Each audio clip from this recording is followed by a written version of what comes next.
नमस्कार साथियों जज साहब ने सुनवाई से खुद को अलग कर लिया। जी हाँ, सुप्रीम कोर्ट के जज साहब ने। दोस्तों आखिर ऐसी क्या बात है कि बहुत बार देखा जाता है जज साहब केस से अलग हो जाते हैं। अब साथियों जो टेट का मैटर चल रहा है उस पर तमाम टीचर्स हैं जस्टिस दत्ता साहब जी पर नाराज हो रहे हैं। और अगर एक वोटिंग हो ना, एक वोटिंग जिसमें ये कहा जाए क्या दत्ता साहब जी को केस से हट जाना चाहिए, तो मुझे लग रहा है 25 लाख टीचर्स फौरन कह देंगे यस, दत्ता साहब जी को ये केस सुनना नहीं चाहिए, इस केस से खुद को अलग कर लेना चाहिए। दोस्तों यहाँ पर हम बात करेंगे, काफ़ी लोग दत्ता साहब जी को, जो सुप्रीम कोर्ट के दत्ता साहब हैं जो टेट की सुनवाई कर रहे हैं, उनको विलेन समझ रहे हैं, खलनायक समझ रहे हैं। लेकिन साथियों यहाँ पर मैं आपको एक ऐसी बात बताने जा रहा हूँ जिसमें आपके अंदर जो भी बातें चल रही हैं एज ए विलेन के तौर पे आप जज साहब को देख रहे हैं। मैं जो बात बताऊंगा मुझे लग रहा है कि दत्ता जी के प्रति आपका जो नजरिया है वो फौरन बदल जाएगा। देखिएगा, मैं आपको एक बात बता दूं, जब भी कोई जज की कुर्सी पर बैठता है तो वह संवैधानिक, उस समय वो रिश्ते नाते सब कुछ भूल जाता है।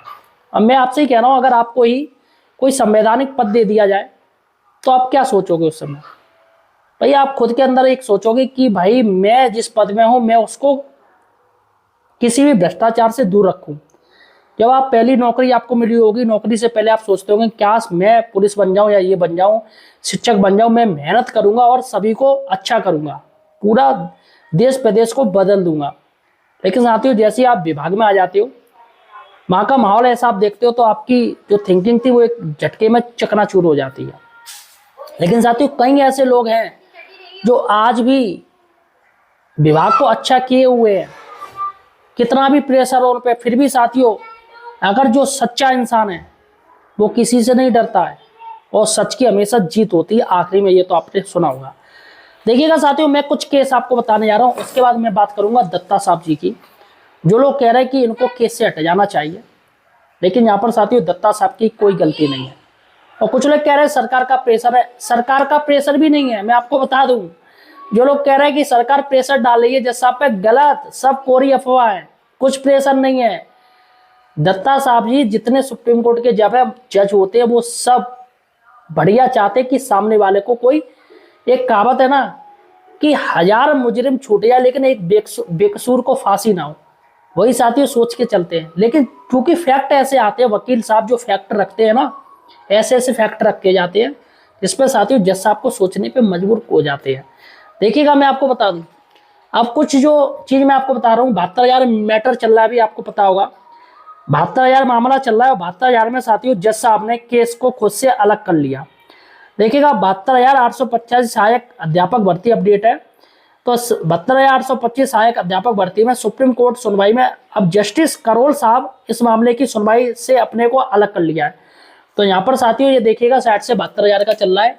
यहाँ पर है जज साहब जो कर रहे हैं इस केस की सुनवाई, जो है करोल साहब, उन्होंने खुद को अलग कर लिया है। तमाम साथियों ग्रुप पर चल रहा है कि जज साहब पर सरकार का प्रेशर है, और चूंकि साथियों इस केस को तारीख पे तारीख मिल रही है क्योंकि सरकार के राज्य सरकार इस पर सपोर्ट नहीं कर रही इस केस को, ऐसा तमाम जो अभ्यर्थी हैं, जो याचिकर्ता, उनका आरोप है।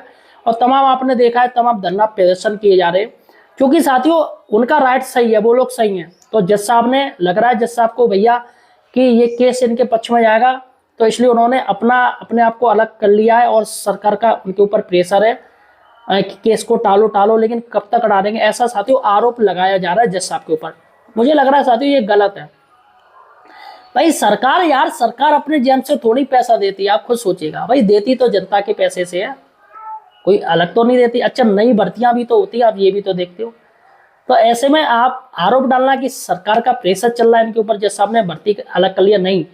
दरअसल साथियों इनका जो मैटर है वो अलग है। देखिएगा इस केस की जो अगली सुनवाई है वो 13 जुलाई रखी गई है। 72,000 का मैटर है, 13 जुलाई रखी गई, ठीक, ध्यान दीजिएगा। और जस्टिस करोल साहब का जो रिटायरमेंट है वो अगस्त में होना है। अगस्त में जस्टिस साहब करोल साहब जो इसकी सुनवाई कर रहे हैं वो रिटायरमेंट हो जाएंगे। तो ओबियसली साथियों जुलाई के बाद अगस्त आ जाएगा। तो ऐसे में सुनवाई मुझे नहीं लग रहा कि फाइनल हो जाएगी, भाई थोड़ा बहुत तो रह ही जाता है। तो इसलिए जज साहब ने कह दिया भैया हम रिटायरमेंट होंगे, तो क्या मतलब है, इससे बढ़िया कोई नया जज सुने। भाई बार बार वो चीज नहीं होनी चाहिए। तो इसलिए जस्टिस साहब ने अपने आप को इस केस से अलग कर लिया।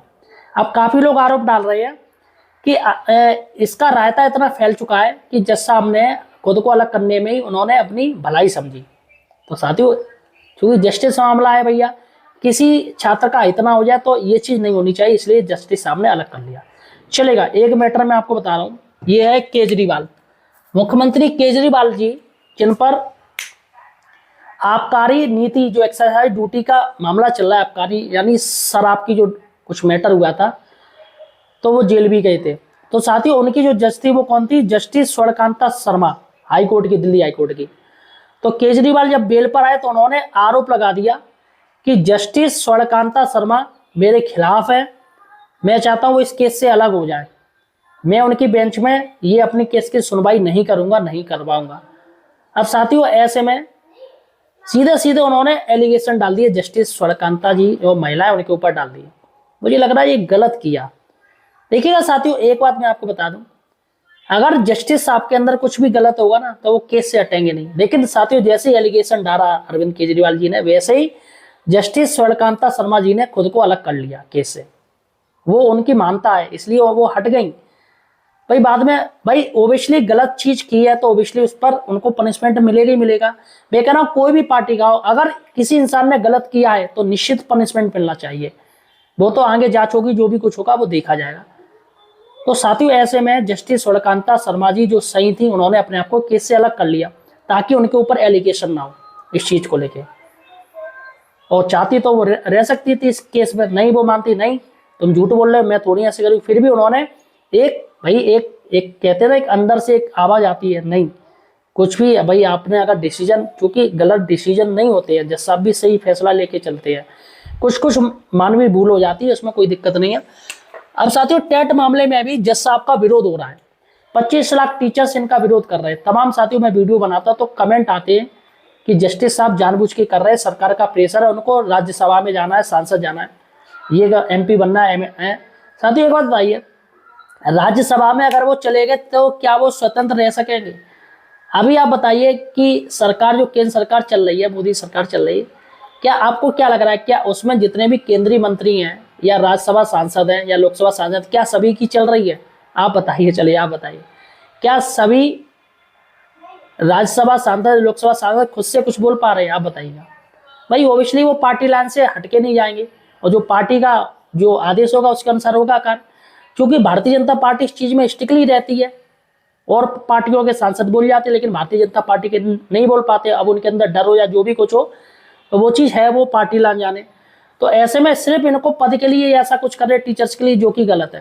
भाई पद में क्या इनको कुछ बहुत चीज उचित चितौड़ी मिल जाएगी, और तमाम जज हैं जो नहीं लेते हैं ये चीजें, नहीं उनको मंजूर है। तो ये एलिगेशन डालना दत्ता साहब जी के ऊपर गलत है, और 25 लाख टीचर इनके विरोध कर रहे हैं, ये साथियों गलत है। क्योंकि दत्ता साहब भी बंधे हुए हैं, मैं आपको बता दूं। भाई दत्ता साहब किस चीज से चलेंगे? राष्ट्रपति जी ने जो कानून बनाया उसी के अनुसार तो जाएंगे। तो यहाँ पर साथी जो फॉल्ट है ना, देखिएगा, लोकसभा में RT एक्ट का संशोधन हुआ, 23 पैराग्राफ 1 जोड़ा गया, ठीक है। लोकसभा से ये राज्यसभा में पास हो गया, और राज्यसभा से पास हो गया, राष्ट्रपति जी ने इसको कानून बना दिया। राष्ट्रपति जी साइन मारती हैं, तब वो जाके कानून बनता है। कोई भी विधेयक होता है, राष्ट्रपति जी कानून बनता है, और जज साहब जितने हैं इसी कानून का पालन करते हैं जो राष्ट्रपति जी बनाती हैं, क्योंकि राष्ट्रपति जी प्रेसिडेंट सुप्रीम होती हैं। तो राष्ट्रपति जी ने कानून बना दिया, तो जज साहब उसी कानून के अनुसार चलेंगे। भाई आप बताइएगा, ये जो कोर्ट चलते हैं उसमें क्या चलता है? उसमें लॉ ही तो चलता है। अब ऐसे महिलाएं तमाम, आपने दहेज एक्ट देखा होगा, दहेज के तमाम केस फेक होते हैं, तमाम केस हस्बैंड के ऊपर जानबूझ के डाल दिए जाते हैं। लेकिन साथियों, यहाँ पर हस्बैंड को जेल भी होती, क्या करे? भाई जज साहब भी जान रहे हैं कि ये फर्जी केस है, लेकिन उनकी मजबूरी है। क्यों मजबूरी? क्योंकि संविधान में महिलाओं को जो दहेज एक्ट बनाया है वो महिलाओं के सपोर्ट में बनाया है, तो इसलिए साथियों उनको फैसला लेना पड़ता है। जबकि जज साहब देख रहे हैं कि ये लड़की की पूरी गलती है, लेकिन मजबूरी है, क्योंकि कानून ऐसा है। क्योंकि जितनी भी संवैधानिक चीजें चलती हैं, कोर्ट चलते हैं, वो राष्ट्रपति जी के बनाए हुए कानून पर चलते हैं। इसमें दत्ता जी क्या करें? अब चूंकि साथियों RT एक्ट में संशोधन किया गया जो कि संवैधानिक है, लोकसभा में किया गया है, सरकार ने किया है। अब चूंकि दत्ता साहब जी इसी की चीज बोलेंगे, भाई वो हट कैसे जाएंगे? आप ये बताइए। ऑब्वियसली वो हट ही नहीं पाएंगे। आ रहा हूं, वो अंदर है, अंदर। तो साथियों दत्ता साहब कैसे, आप बताइए कैसे हट जाए? अब साथियों बताइए दत्ता साहब कैसे अपने फैसले से हटके वो दे दें फैसला, और जबकि उन्होंने दिया है। उन्होंने 142 शक्ति का, महाशक्ति का इस्तेमाल करते हुए टीचर्स को राहत दे दी। कायदा तो ये कह रहा था इन टीचर्स को फौरन हटा देना चाहिए था नौकरी से, जिस तरीके से शिक्षा मित्रों को हटाया, क्योंकि इनका टाइम ओवर हो चुका है। इनको जो समय दिया था वो टाइम ओवर हो चुका है। तो दत्ता साहब जी ने एक रियायत दे दी कि जो 5 साल के नजदीक हैं रिटायरमेंट, उनको टेट नहीं देना, लेकिन वो प्रमोशन नहीं ले पाएंगे, और टेट पास कर ले तो ले लेंगे। तो ऐसे 5 साल जो रिटायरमेंट के नजदीक थे उनको रियायत दे दी, और प्लस टीचर्स को 2 साल का समय दे दिया टेट पास करने के लिए। ये 142 के तहत उन्होंने शक्ति, महाशक्ति कहते हैं ना, सुप्रीम कोर्ट को भी कुछ पावर होती है जो राष्ट्रपति से भी ऊपर जाके कुछ आदेश दे सकते हैं। तो 142 के तहत उन्होंने ये आदेश दे दिया कि भैया 2 साल आपको हम टाइम दे रहे हैं, अब हम टाइम दे रहे हैं, आप टेट कर लीजिए। तो यहाँ पर दत्ता साहब जी की उदारवादी हम मानेंगे कि उन्होंने ये टाइम दे दिया, वरना भैया केंद्र ने तो फौरन संशोधन मार दिया था कि अब होना ही नहीं है। तो फिलहाल साथियों इस चीज को देखिएगा। और सबसे बड़ी बात है 25 लाख शिक्षकों की नहीं जाएगी नौकरी, मैं गारंटी दे रहा हूं। अगर दत्ता साहब आपके खिलाफ फैसला सुनाते भी हैं, आप कहते भी हैं, आपको अगर कहते नहीं टेट जरूरी है, तो साथियों मैं आपको बता दूं 25 लाख एक संख्या होती है। यहाँ पर मैं आपको बता दूं केंद्र सरकार और केंद्रीय शिक्षा मंत्री धर्मेंद्र प्रधान जी ने एक बात कही थी, और तमाम जो सांसद मंत्री हैं, तमाम आपका तो मैटर संसद में भी गुजा है। सरकार ने कहा है कि पहले हम फैसले का इंतजार कर रहे हैं, किसका? कोर्ट का। कोर्ट क्या कहती है, अगर कोर्ट इसके विपरीत फैसला देती तब हम जाके कुछ एक्शन लेंगे। भाई अभी सरकार ने जो डाल रखा है वो कोर्ट के ऊपर डाल रखा है। अब कोर्ट का जैसे ही फैसला होगा वैसे ही साथियों अगर एंटी हुआ तो भाई सरकार, केंद्र सरकार कुछ ना कुछ करेगी, क्योंकि 25 लाख टीचर्स है, उनके परिवार यानी 10-12 करोड़ हो गए, जो कि बहुत होते हैं। अभी इलेक्शन भी आने वाले हैं, तो ऐसे में साथियों सरकार कोई मोल नहीं लेना चाहती है, दुश्मनी नहीं लेना चाहती है। भैया साफ हो जाएगा, सुपड़ा साफ इनका। तो ऐसे में किसी टीचर की नौकरी नहीं जाएगी, भले ही आप कोर्ट से केस हार जाओ या आपका स्टे मिल जाए, जो भी कुछ हो। तो यहाँ पर साथियों केंद्र सरकार आपका पूरा का पूरा साथ देगी, उसको देना पड़ेगा वो, क्योंकि आपकी संख्या ज्यादा 25 लाख। सबसे बड़ी बात है कि टीचर से बिखरे ना, कहीं ऐसा ना हो कि जो सीटेट या टेट पास टीचर्स हो गए वो फिर अलग हो जाएं, खुद को अलग कर लें, अरे अब हम तो पास हो गए, अब हमें क्या मतलब है। तो धरना प्रदर्शन होता है, उसमें सभी को साथ रहना पड़ेगा। और निश्चित ही साथियों केंद्र सरकार भी, राज्य सरकार भी शिक्षक के साथ है। मैं आपको बता दूं, अगर राज्य सरकार शिक्षकों के साथ ना होती तो फौरन ये रिव्यू पिटीशन दायर ना करती। केंद्र सरकार के तमाम जो सांसद है वो संसद में ये आवाज ना उठाते। भैया आप खुद सोचिएगा, पार्टी लाइन से हटके भी वो बात कर रहे हैं, और तमाम जो मंत्री है वो शिक्षकों की बात कर रहे हैं। तो क्या लग रहा है भैया कि आपकी नौकरी कोई छीन लेगा? कोई माई का लाल नहीं छीन सकता है साथियों। और ऊपर वाले पे विश्वास कीजिएगा, जितने आपके भाग्य में जो भी लिख के आया है वो आपको उतना मिलेगा, कोई नहीं छीन सकता है। तो यहाँ पर साथियों आप बिल्कुल बेफिक्र रहिएगा, और मैं कहूँगा कि किसी पर भी आप आरोप मत डालिएगा कि ऐसा है वैसा है। फिलहाल साथियों आपका क्या कहना है मुझे कमेंट सेक्शन में बताइएगा, और चैनल को सब्सक्राइब कीजिएगा। धन्यवाद साथियों।